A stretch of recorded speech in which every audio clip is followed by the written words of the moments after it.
শরদ পাওয়ারের ভাইপো এনসিপি নেতা অজিত পাওয়ার এই বিমানে ছিলেন। অবতরণের সময় এই বিমানটি এভাবেই ভেঙে পড়ে। অবতরণ করছিল বারামতি বিমানবন্দরে, সেই সময় এই ভয়াবহ দুর্ঘটনা।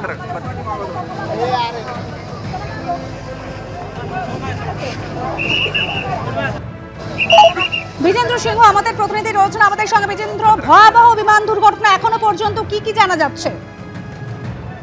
দেখো, এখন অব্দি আনুষ্ঠানিকভাবে কিছু জানানো হয়নি প্রশাসনের তরফ থেকে, কিন্তু সূত্র মারফত জানা যাচ্ছে কি এই প্লেনেই অজিত পাওয়ার ছিলেন এবং আরো 5 জন ছিলেন, অর্থাৎ 6 জন এই প্লেনে ছিলেন। এবং বারামতির কাছে এয়ারপোর্টে যখন ল্যান্ড করছিল, অর্থাৎ মুম্বইতে গতকাল ছিলেন অজিত পাওয়ার, ডেপুটি চিফ মিনিস্টার মহারাষ্ট্রার, এবং অজিত পাওয়ারের ভাইপো এবং ন্যাশনাল এনসিপি যে দল রয়েছে তার প্রেসিডেন্ট এখন এই মুহূর্তে তিনি।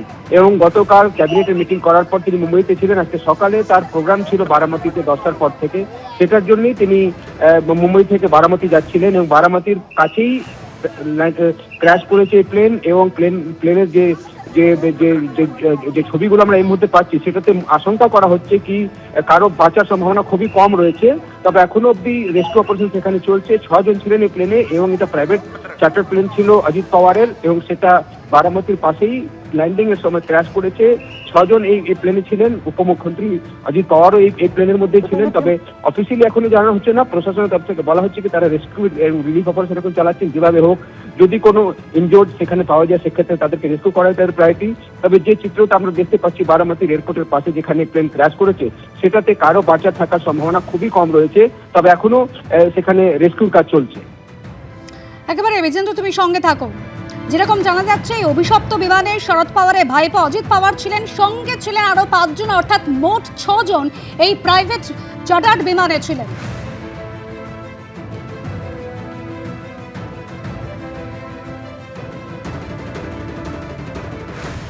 নির্বাচনী প্রচারে আজ বারামতিতে যাচ্ছিলেন অজিত পাওয়ার। ইতিমধ্যেই যে ছবি আপনারা দেখতে পাচ্ছেন, এই যে ভয়াবহ বিমান দুর্ঘটনা, একেবারে ধোঁয়া বেরোচ্ছে, আপনারা দেখতে পাচ্ছেন সেই ছবি।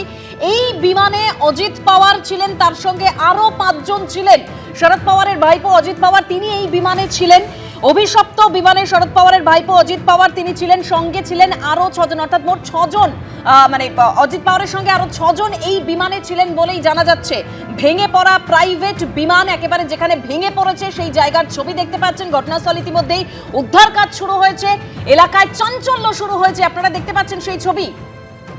মুম্বাই থেকে বারামতিতে যাচ্ছিলেন অজিত পাওয়ার নির্বাচনী প্রচারে। আজ তার সেখানে কিছু প্রোগ্রাম ছিল, সেই প্রোগ্রামের মতো, সেই শিডিউল মতো তিনি যাতায়াত মানে রওনা দিয়েছিলেন। এই বিমানে তিনি ছিলেন এবং তার সঙ্গে আরো 5 জন সেখানে ছিলেন বলে খবর পাওয়া যাচ্ছে। এই মুহূর্তের আর কি তথ্য, কারণ সেখানে উদ্ধার কাজ শুরু হয়েছে বিজেন্দ্র? দেখো, উদ্ধার কাজের ছবিগুলো আমরা এই মুহূর্তে দেখছি, কিন্তু যে চিত্রটা দেখা যাচ্ছে বারামতির পাশে যেখানে অজিত পাওয়ারের ডেপুটি চিফ মিনিস্টার মহারাষ্ট্র তার যে প্লেন ক্র্যাশ করেছে, সেই চিত্র দেখেই মনে করা হচ্ছে কি কত ভয়াবহ হয়েছে এই প্লেন ক্র্যাশ। এবং এরকম আশঙ্কা করা হচ্ছে কি কারো এখান থেকে বেঁচে থাকার সম্ভাবনা খুবই কম রয়েছে। তবে এখনো রেস্কিউর কাজ চলছে বারামতিতে। আজকে তার কয়েকটা প্রোগ্রাম ছিল, 10টার পর থেকে বিভিন্ন অনুষ্ঠানে তার যোগ দেওয়ার কথা ছিল। বারামতি হলো পাওয়ার পরিবারের গড়, অর্থাৎ শরদ পাওয়ার হন, অজিত পাওয়ার হন, সুপ্রিয়া সিল হন, এদের সব থেকে স্ট্রং যদি রাজনীতি দেখে যায় সেটা বারামতি থেকেই স্টার্ট করেছিলেন শরদ পাওয়ার তার রাজনীতি। এবং সেই জায়গাতে আজকে কর্মসূচি ছিল অজিত পাওয়ারের কিছু।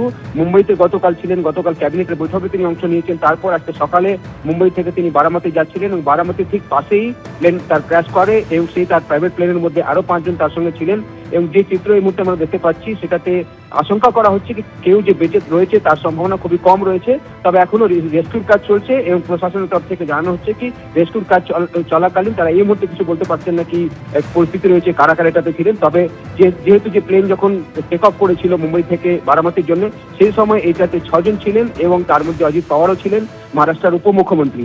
এই 6 জনেরই এখন বেঁচে থাকার সম্ভাবনা খুবই কম রয়েছে, কেন কি খুব ওপরের দিকে যখন ছিল প্লেন তখন ক্র্যাশ করেছে। এবং সেই সময় ক্র্যাশের যে চিত্রটা এই মুহূর্তে দেখা যাচ্ছে, সেটাতে খুবই ভয়াবহ চিত্র এবং কারো বাঁচা থাকার সম্ভাবনা খুবই কম রয়েছে এই মুহূর্তে। একেবারে বিজেন্দ্র, কিভাবে আগুন ধরে গিয়েছিল তার ছবিতেই স্পষ্ট। একেবারে প্লেনটি যখন অবতরণ করছিল সেই সময় আচমকাই আগুন ধরে যায় এবং তারপরে প্লেন ক্র্যাশ। মোট 6 জন ছিলেন এবং যেভাবে ভয়াবহ দুর্ঘটনা ঘটেছে, যে ছবিও রেখেছে আপনাদের সামনে। এবিপি আনন্দ এগিয়ে থাকে, এগিয়ে রাখে।